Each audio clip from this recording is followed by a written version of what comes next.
목사님 설교 잘 들었습니다. 저도 앞으로 진실한 말, 선한 말, 지혜의 말을 하도록 기도하고 노력하겠습니다. 그런데 목사님, 설교 중에 때에 맞는 말을 해야 한다고 말씀하셨는데 그것이 참 쉽지가 않습니다.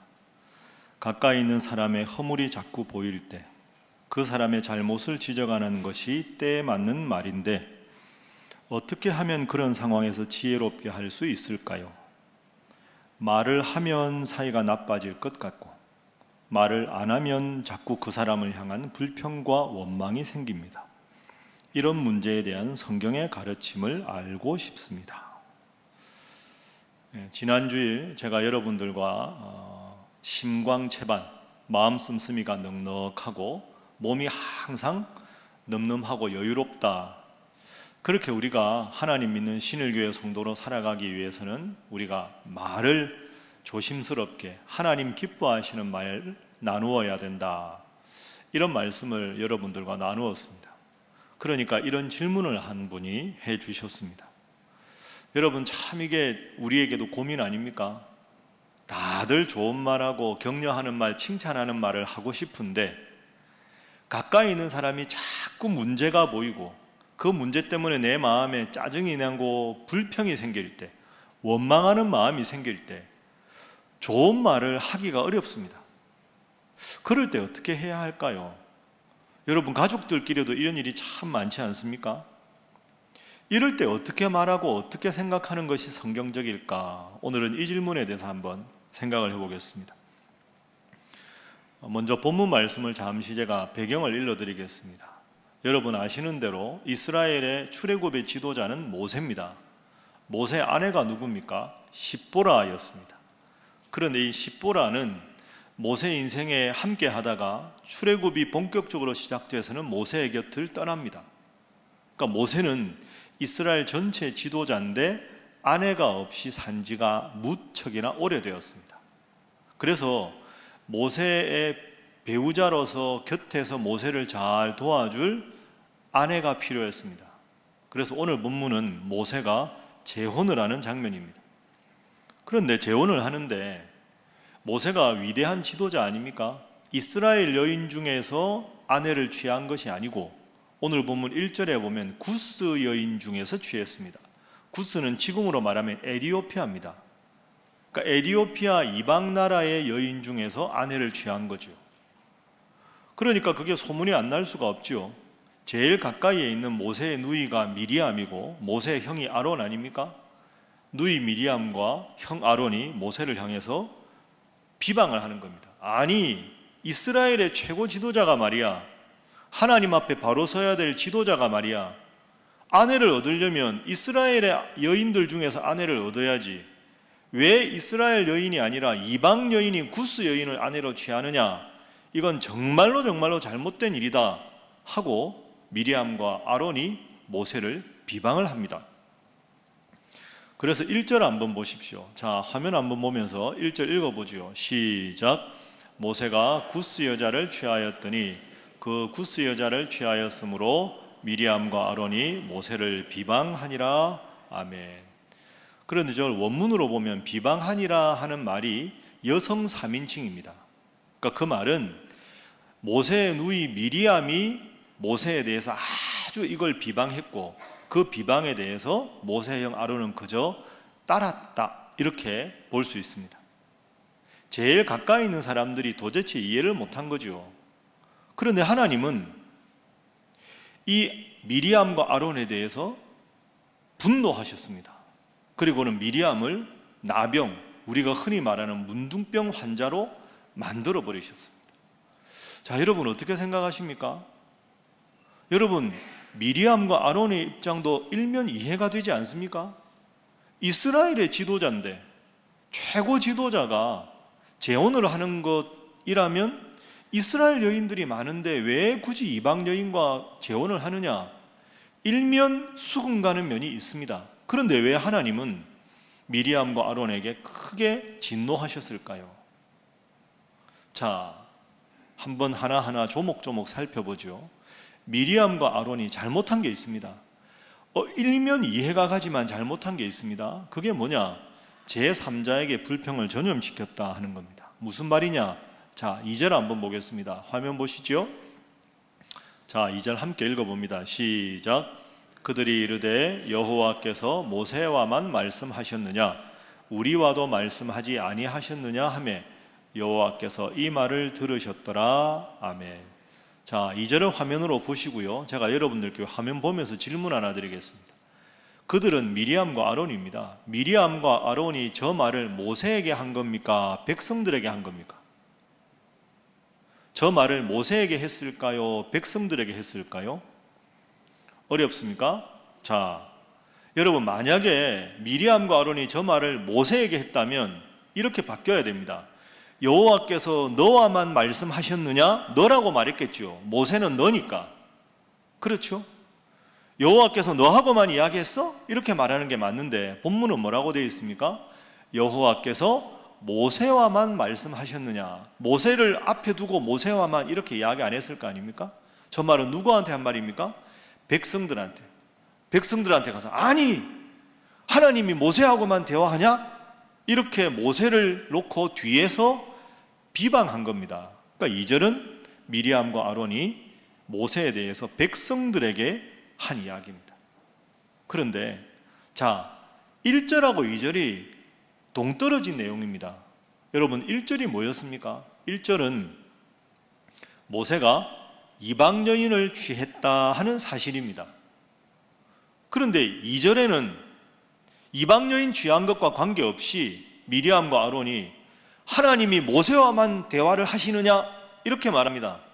백성들에게 이야기를 하려면 모세가 이방 여인과 결혼한 것이 잘못된 거 아니야? 이렇게 말을 해야 되는데 그 말은 쏙 빼고요. 1절은 이방 여인과 결혼한 것인데 2절은 모세와만 하나님이 대화하느냐 이 말은 모세 혼자 지도자인 것에 대한 불만입니다. 그렇죠? 그러니까 1절과 2절은 다른 겁니다. 자, 여러분 미리암과 아론이 누굽니까? 모세하고 제일 가까운 가족 아닙니까? 미리암 눈에 아론의 눈에 모세의 행동이 못마땅할 수 있습니다. 그럼 어떻게 해야 될까요? 다른 사람은 비방해도 모세한테 가서 모세 왜 이런 일이 있었는지 우리도 마음이 편치 않으니 우리가 좀 당신을 변호할 수 있도록 왜 그랬는지 설명을 좀 해주세요. 이렇게 말을 하는 게 맞지 않습니까? 다른 백성들이 모세에 대해서 쑥쑥 흉을 보더라도 다들 조용히 하라. 하나님이 모세를 지도자로 택하셨으니 모세가 분명히 다음에 필요하면 설명할 것이다. 더 이상 쑥덕쑥덕 하지 말아라 하고 그걸 비방을 잠재워야 될 사람이 미리암과 아론 아닙니까? 그런데 자기들이 먼저 가서 하나님이 모세와만 대화하느냐 하고 모세를 향해서 비방하는 사람이 제일 가까운 사람이었습니다. 여러분 이 행동은 아주 비겁한 행동입니다. 해서는 안 되는 행동이지요. 제일 가까이 있는 사람이 이해하지 않고 가까이 있는 사람이 비방하기 시작하면 비방은 삽시간에 백성들한테 퍼지기 시작합니다. 왜 미리암과 아론이 이렇게 행동했을까요, 여러분? 그리고 백성들이라고 여러분 생각해 보세요. 모세가 어떤 지도자입니까? 하나님 앞에 훌륭한 지도자니까 모세가 그런 것도 이유가 있을 거야 라고 모세를 지지하는 마음이 들다가도 미리암하고 아론이 왜 이방 여자하고 결혼했어? 저 말을 들으면 저 말이 맞는 것 같고 모세 입장에서 놓으면 모세 말이 맞는 것 같고 여러분 이럴 때 있으시죠? 이 말 들으면 이 말이 맞고 저 말 들으면 저 말이 맞고 이 도대체 뭐냐? 이럴 때는 원칙을 정확하게 살피는 게 중요합니다. 자, 원칙을 살펴보겠습니다. 출애굽기 4장 16절 자 함께 읽어봅니다. 시작. 그가 너를 대신하여 백성에게 말할 것이니 그는 내 입을 대신할 것이요 너는 그에게 하나님같이 되리라. 아멘. 저기서 그는 아론입니다. 그죠? 그러니까 방금 본 4장 16절 다시 화면 보시죠. 다시 화면 보시면 저게 무슨 뜻이냐 하면 아론에게 하나님께서 뭐라고 하느냐? 아론아, 너는 모세와 함께 바로에게 가라. 너는 그에게 하나님같이 되리라. 그죠? 너는 모세입니다. 모세, 너는 아론에게 하나님과 같이 된다. 그러니까 하나님은 모세 한 사람을 지도자로 택했다 하는 것이 저 말씀입니다. 아론은 모세를 도와주는 사람입니다. 그렇다면 미리암도 모세를 도와주는 사람입니다. 하나님은 모세 한 사람을 지도자로 택한 거지 미리암과 아론을 함께 택한 게 아닙니다. 도와주어라. 모세가 지도자 노릇을 잘 하도록 제일 가까운 피부친 미리암과 아론 너희는 도와주어라. 하나님이 분명히 이렇게 말씀하셨습니다. 그런데 미리암과 아론이 하나님이 모세만 세웠느냐 하고 백성들에게 가서 비방한 건 모세에 대한 비방이면서 나아가서 모세를 지도자로 세우신 하나님에 대한 비방이 되는 거죠. 그리고 여러분 정확하게 이해하십시오. 하나님이 이방 여인과 결혼하지 말라고 말씀하신 게 나옵니다. 그 이유가 뭘까요? 하나님은 이스라엘 백성들이 하나님만 잘 섬기기를 원하셨는데 이방 사람들하고 결혼하기 시작하면 이방 신을 섬길 거 아닙니까? 그러니까 하나님이 이방 여인과 결혼하지 말라는 말씀을 주신 의도는 이방 신을 섬기지 말아라 이런 의도입니다. 그런데 모세가 이 여인과 재혼한다고 이방 신을 섬기겠습니까? 그렇게 생각하면 모세의 첫 번째 부인은 십보라도 이방 여인입니다. 이방 여인과 결혼을 하고 안 하고보다 이방 신을 섬기지 않는다면 이 정도는 문제가 되지 않습니다. 그러니까 미리암과 아론이 이방 여인과 재혼했다고 해서 모세에 대해서 비방한 것은 잘못된 비방입니다. 과한 비방이라고 말할 수 있습니다. 자, 그리고 좀 더 자세하게 여러분 복잡할 텐데 7절 한번 보십시오. 자, 화면으로 7절 보시면 함께 읽어볼까요? 시작. 내 종 모세와는 그렇지 아니하니 그는 내 온 집에 충성함이라. 모세를 향해서 뭐라고 불렀습니까? 하나님이 내 종 모세다. 하나님의 종이다. 8절 보십시오. 그와는 내가 대면하여 명백히 말한다. 모세하고 나하고는 직접 만나서 대화하는 사이다. 미리암과 아론의 이 말을 왜 하나님이 하셨을까요? 하나님은 이런 뜻입니다. 미리암, 아론, 왜 구스 여인과 모세가 재혼한 걸로 시비를 거느냐? 모세하고 나하고는 대면에서 아는 사이다. 이 말은 이 일은 내가 이미 모세에게 허락한 사항이다. 그런데 왜 너희가 비방하느냐? 8절 후반절에 보십시오. 너희가 어찌하여 내 종 모세 비방하기를 두려워하지 아니하느냐? 왜 모세를 비방하느냐? 직접 나하고 대면해서 이야기하고 내가 구스 여인과 재혼하는 거 다 허락을 했는데 나에게 묻지도 않고 왜 백성들에게 가서 모세에 대해서 비방하느냐 하고 하나님이 도리어 아론과 미리암에게 화를 내셨습니다. 여러분 그렇습니다. 모세는 하나님 앞에 허락받고 한 일인데 그걸 모르는 미리암과 아론은 모세를 비방했습니다. 왜 그랬을까요? 제일 가까운 누이 아닙니까? 제일 가까운 형 아닙니까? 제일 가까운 사람이 여러분의 마음을 몰라줄 때 여러분 참 섭섭하시죠? 왜 그런 일이 생길까요? 자, 지금부터 그걸 한번 살펴보겠습니다. 가장 가까웠던 미리암과 아론, 그들의 문제점에 대해서 한번 살펴보죠. 여러분 미리암 하면 제일 먼저 딱 떠오르는 사건이 뭡니까? 미리암은 모세가 태어났을 때 그때 당시에 남자아이가 태어나면 다 죽이라 하고 애고방 바로가 명령을 했죠. 그래서 태어난 지 석 달 만에 모세를 더 이상 숨겨 키울 수가 없어서 나일강에 갈대 상자를 만들어서 모세를 떠나보냅니다. 그 어머니 아버지가 얼마나 마음이 아팠을까요? 그때 그 물에 떠내려가는 그 동생 모세를 끝까지 곁에서 지켜보던 아이가 누이 미리암이었습니다. 그런데 그때 무슨 일이 벌어집니까? 바로의 공주가, 바로의 딸이 나일강에 목욕하러 왔다가 그 갈대 상자를 보죠. 꺼내와봐라 하고 열어보니까 모세가 있습니다. 그때 미리암이 탁 와서 공주님, 이 아이를 당신이 살리셨는데 키워야 되지 않겠습니까? 키우려면 아이를 키워본 유모가 필요한데 제가 유모를 소개하겠습니다 하고는 모세의 생모를 소개하는 겁니다. 그래서 모세는 사실은 인간적으로 보면 죽을 뻔한 위기에서 이 누이 미리암의 용기와 재치 있는 표현 때문에 살았습니다. 미리암은 여걸입니다. 훌륭한 여인이에요.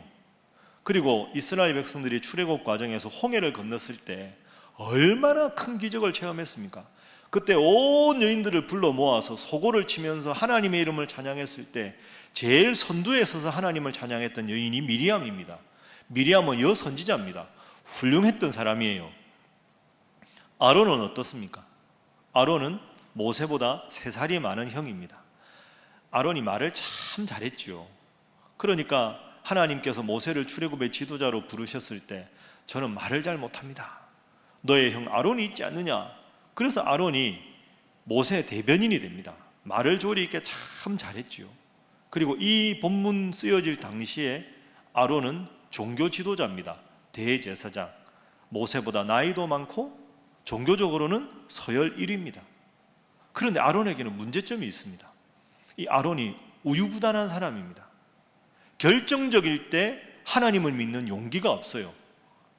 여러분 기억하실 텐데 하나님께서 십계명 2돌판을 받으라고 모세를 올라오라고 하셨는데 시내산에서 모세가 안 내려와요.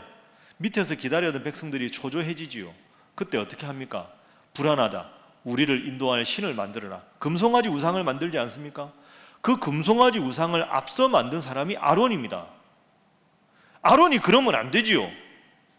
하나님을 잘 섬기라고 백성을 독려해야 될 아론이 자꾸 여론에 등 떠밀려가지고 그래 하고는 만듭니다. 오늘도 본문 마찬가지 아닙니까? 누이 미리암이 어떻게 이방 여인과 재혼을 해? 하고 하더라도 아유 누님 그만두십시오. 하나님이 동생 모세를 지도자로 세우셨는데 누이가 그런 말씀 하시면 됩니까? 자중하십시오. 아론이 이래야 되는 거죠. 아론도 함께 누이 말이 맞네 이러고는 은근히 동조하고 있습니다. 이게 잘못된 거죠. 이 사람들 심리가 뭘까요? 미리암의 심리, 아론의 심리 딱 이런 겁니다. 미리암 마음에 이런 마음이 있어요. 모세, 내가 너 죽을 뻔했는데 살려줬잖아. 그런데 왜 백성들 앞에 지도자는 너만 하는 거야? 내가 뭐가 잘못됐어? 내가 얼마나 훌륭한데 왜 너만 백성들 앞에서 명령해? 왜 이 누이는 배려하지 않아? 이런 마음이 있는 겁니다. 미리암한테. 아론도 마찬가지죠. 내가 형인데 말이야. 내가 말도 더 잘하는데 내가 너한테 지금까지 도와준 게 얼마나 많은데 왜 너는 이 형에 대해서 배려하지 않아? 불만인 겁니다. 여러분 이렇다면 잘 생각해 보십시오.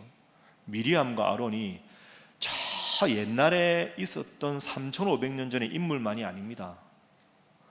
우리가 미리암이고 우리가 아론입니다. 여러분 가까워에 있는 사람이 여러분 마음에 안 들 때 여러분 혹시 미리암 같은 마음, 아론 같은 마음 없습니까? 내가 당신한테 해준 게 얼마나 많은데 내가 당신한테 해준 게 얼마나 당신이 나한테 이렇게 해? 두고 봐. 내가 당신 가만 안 둘 거야. 당신 잘 되나 보자. 그래 한번 해보겠다고? 좋아 한번 해보지. 혹시라도 여러분 마음속에 그런 마음이 은근히 자리 잡게 되면 우리가 모세고 우리가 아론이고 우리가 미리암입니다. 그래서 성경이 시대를 초월한 진리가 되는 거죠. 내가 미리암이 될 수 있고 내가 아론이 될 수가 있습니다. 특히나 여러분 자녀를 키우는 입장에서 자녀들한테 여러분보다 아랫사람한테 여러분보다 좀 더 나이가 어린 분들한테 우리가 참 이렇게 되기 쉽습니다. 내가 너를 어떻게 키웠는데 내가 당신한테 지금까지 얼마나 잘해줬는데 너 어떻게 엄마한테 그렇게 말할 수 있어? 너 어떻게 당신 나한테 이렇게 말할 수 있어? 그런 적 많죠. 여러분 그런 마음이 들 때마다 생각해 보십시오. 그 자녀들 때문에 여러분이 기쁨을 얻고 감사를 얻은 게 훨씬 많습니다. 그 가까이 있는 사람이 여러분을 도와주어서 여러분이 도움을 받은 게 훨씬 많아요. 근데 우리는 그 순간에 그거 다 잊어버리고 순간적인 감정을 조절하지 못하는 문제가 생기는 거죠. 신앙생활이 뭘까요? 때로는 내 마음에 섭섭한 마음이 들고 내가 막 충동적으로 잘못된 말을 하고 싶고 내 마음대로 행동하고 싶은 거 다 내려놓고 하나님 원하시는 말을 하고 하나님 원하시는 생각을 하고 하나님 원하시는 대로 행동하는 게 신앙생활 아니겠습니까? 가끔 미리암처럼 아론처럼 그런 인간적인 마음 들 때도 주여 주님 이름 부르고 그것 다 내려놓고 정말로 주님께서 원하시는 말과 뜻과 행동만 할 수 있는 우리 신일의 모든 성도들이 되시기를 주님 이름으로 부탁합니다. 자, 우리 옆에 분들과 인사 한번 하겠습니다. 늘 내 생각을 내려놓으시기 바랍니다. 자, 한 번 더 이렇게 인사할까요? 늘 하나님의 뜻을 따르시기 바랍니다. 그런데 여러분, 이게 쉽습니까? 어렵습니까? 쉽습니까? 어렵습니다. 쉽지 않습니다. 저도 참 이게 쉽지 않습니다. 그럼 어떻게 해야 될까요? 앞으로 우리한테 이런 미리암 같은 모습, 아론 같은 모습이 막 이렇게 나오려고 할 때 우리가 뭘 해야 될까요? 어떤 생각을 해야 될까? 지금부터 세 가지로 그걸 한번 살펴보겠습니다. 꼭 기억하십시오.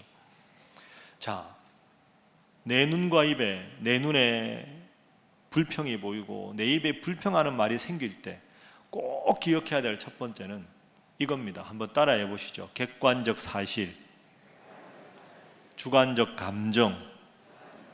자, 이 두 가지를 구분해야 됩니다, 여러분. 사실하고 감정하고를 구분하는 게 필요합니다. 쉽게 한번 생각해 보겠습니다. 오늘 본문에 보면 모세가 구스 여인을 취했다 하는 건 사실입니다. 그런데 2절에서 뭐라고 했습니까? 백성들에게 가서 하나님이 모세만 지도자로 세웠느냐 하는 것은 감정입니다. 감정.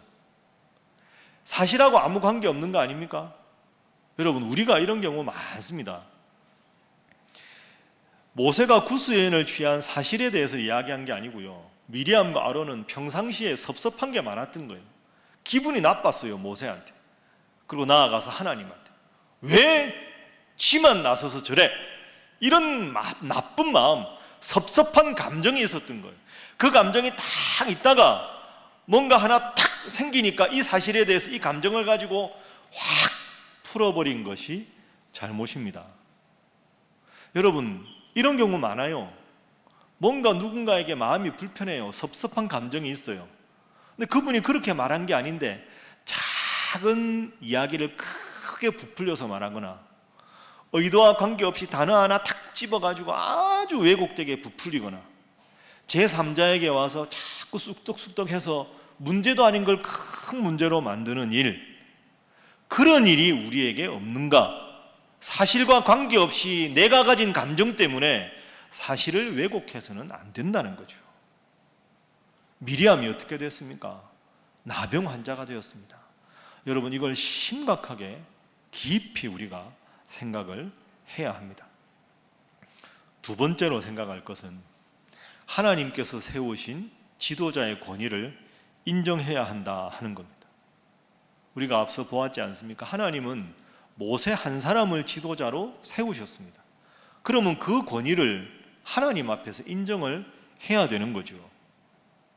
여러분, 모세가 어떤 사람이었습니까? 처음부터 아주 뛰어난 사람은 아니었습니다. 우리가 출애굽기 읽어보다 보면 모세가 요즘 말로 다혈질입니다. 혈기가 많은 사람이지요. 모세가 40살에 무슨 일이 있습니까? 애굽 사람이 이스라엘 백성들 노역하는데 막 혹독하게 다루니까 순간적으로 흥분해가지고 그 애굽 사람을 쳐서 죽입니다. 여러분, 얼마나 다혈질입니까? 혈기가 많은 사람이에요, 모세가. 그리고 그 혈기가 다 없어진 게 아닙니다. 아까 말씀드린 대로 시내산에 올라가서 십계명 두 돌판을 받아서 내려오는데 밑에서 웅성웅성하는 소리가 나죠. 무슨 소린가 하고 보니까 금송아지 만들고 막 떠들면서 춤추지 않습니까? 모세가 어떻게 합니까? 화를 못 이겨가지고 하나님이 직접 만들어주신 그 돌판을 그냥 바닥에 던집니다. 박살이 납니다. 여러분, 모세는 여전히 혈기가 많은 사람이에요. 인간적으로 보기에는 지도자 노릇하기에 부족한 결격 사유가 많은 사람입니다. 그런데 중요한 게 있습니다. 하나님이 이런 혈기 많은 모세에 대해서 뭐라고 말씀하셨을까요? 자, 오늘 보면 3절 한번 보십시오. 자, 함께 읽어봅니다. 시작. 이 사람 모세는 온유함이 지면의 모든 사람보다 더하니라. 아멘. 여러분, 아니지요. 모세는 온유한 사람 아닙니다. 방금 반대로 엄청 혈기가 많은 사람입니다. 그런데 하나님은 모세는 온유한 사람이다 하고 선포하십니다. 하나님이 지도자로 만드시고 온유한 사람이라고 선포하셨을 때 그 혈기 많은 모세가 온유한 사람이 됩니다. 누이 미리암이 막 백성들 앞에 가서 자기 욕을 했을 때 얼마나 모세가 불편했겠습니까? 그런데 오늘 본문 보십시오. 한마디도 하지 않습니다. 미리암에게. 형 아론에게도 섭섭하다는 말 한마디도 안 합니다. 도리어 미리암이 하나님의 진노를 사서 나병 환자가 되지요. 모세가 어떻게 합니까? 하나님, 제 누이입니다. 고쳐주십시오 하고 누이를 위해서 기도합니다. 모세가 기도해서 미리암이 낫습니다. 여러분, 이게 중요합니다. 모세는 지도자의 자격을 다 갖추었기에 지도자가 된 게 아닙니다. 여전히 혈기가 많은 사람이지만 하나님이 택하시고 하나님이 온유한 사람이라고 말씀하시니까 모세가 온유한 사람으로 변화된 겁니다. 이게 하나님께서 사람을 선택하시는 기준입니다. 저나 여러분이나 다 하나님 앞에 부족하지요. 부족한데 하나님께서 세워주시면 그 많은 세움받은 능력도 하나님이 주시는 겁니다. 우리가 해야 할 일은 하나님께서 그를 통해서 역사하시도록 간절히 순종하고 응원하고 기도하는 일입니다. 그 일에 미리암과 아론이 잘못한 거죠. 여러분이 지도자로 세운 사람을 인정하고 순종할 때 하나님께서 그 지도자를 귀하게 사용하십니다. 각 가정의 영적인 가장으로, 구역장으로, 교구장으로, 집사로, 권사로, 장로로, 찬양대로 다 돕는 사람으로 세우셨습니다. 부족하지만 하나님 세우심을 인정하고 하나님 앞에서 서로를 격려하고 순종하는 여러분 되시기를 주님 이름으로 축복합니다. 자, 옆에 분들과 인사하겠습니다. 서로 순종하고 격려하시기 바랍니다. 자, 한 번 더 이렇게 인사하겠습니다. 저부터 잘하겠습니다. 이제 마지막 세 번째입니다. 여러분, 누군가의 허물이 보일 때 먼저 하나님 앞에 기도하십시오. 오늘 본문에 보면 미리암과 아론이 기도한 적이 없습니다. 섭섭한 마음이 앞서가지고 기도도 안 하고 백성들 앞에 막 비방을 한 거죠. 그게 잘못 아닙니까? 여러분, 앞으로도 가까이 있는 사람이 자꾸 내 마음을 힘들게 하고 자꾸 짜증나고 불평나면 일단 내려놓고 감정 다 자제하시고 하나님 앞에 기도하십시오. 하나님, 제 마음이 힘듭니다. 어떻게 하면 좋겠습니까? 제가 조절이 잘 안 됩니다. 하나님, 제 마음에 평안도 주시고 모세처럼 온유함도 주셔서 이 일이 잘 지나가게 해 주십시오 하고 기도하십시오. 기도하면 하나님이 여러분의 마음을 바꾸어 주시든지 그분의 삶의 태도를 바꾸어 주시든지 둘 중에 하나 분명히 하실 겁니다. 그때까지 기도하며 기다리는 것이 지혜입니다. 그렇게 하지 않은 것이 미리암과 아론의 잘못이었다. 가까이 있는 사람들에게 원망이 생길 때, 짜증이 생길 때, 그 무엇보다 기도하는 여러분 되시기를 주님 이름으로 축복합니다. 자, 마지막으로 인사하겠습니다. 이런 문제 앞에서 늘 기도하시기 바랍니다. 자, 한 번 더 합니다. 말씀만 하지 마시기 바랍니다. 하겠습니다. 제가 이야기 하나만 들려드리고 설교 마치겠습니다. 과거에 유태인 수용소에서 독일 나치가 아주 잔인하게 사람들을 핍박하고 고문하고 죽였지요. 그 유대인 수용소에 있다가 언니랑 같이 있다가 언니는 독일군에서 죽고 극적으로 살아난 네덜란드에 있던 유태인이 있습니다. 여러분도 아마 이름 들어보셨을 텐데요. 코리텐 붐이라는 이름을 가진 독실한 기독교인입니다. 근데 이분이 언니가 유태인 수용소에서 죽는 걸 봤습니다. 그런데 이 코리텐 붐 여사가 참 믿음이 좋았거든요. 선언을 합니다. 나는 내 언니를 죽이고 나를 이렇게 힘들게 했던 독일군을 용서하겠습니다 하고 용서하고 독일 사람들을 사랑하자 하는 운동을 캠페인을 벌입니다. 여러분, 이게 정말 어려운 일 아닙니까? 그런데 그렇게 독일군을 사랑하고 독일인을 사랑하게 해달라고 기도했는데 잘 안 돼요. 자기 마음에도 문득 독일 사람들 보면 막 감정이 올라오는 거예요. 참다 안 돼서 그 교회 목사님을 찾아가 상담을 합니다. 목사님, 제가 독일인을 사랑하겠다고 선언도 하고 선포도 하고 다른 사람들에게 홍보도 하는데 때로 제 마음이 그게 안 될 때가 있습니다. 어떻게 하면 좋겠습니까? 그러니까 목사님께서 그 말씀을 딱 들으시고는, 제가 지금 교회 종을 칠 때가 됐는데 저하고 종탑에 함께 올라가시지요 하고 권유를 합니다.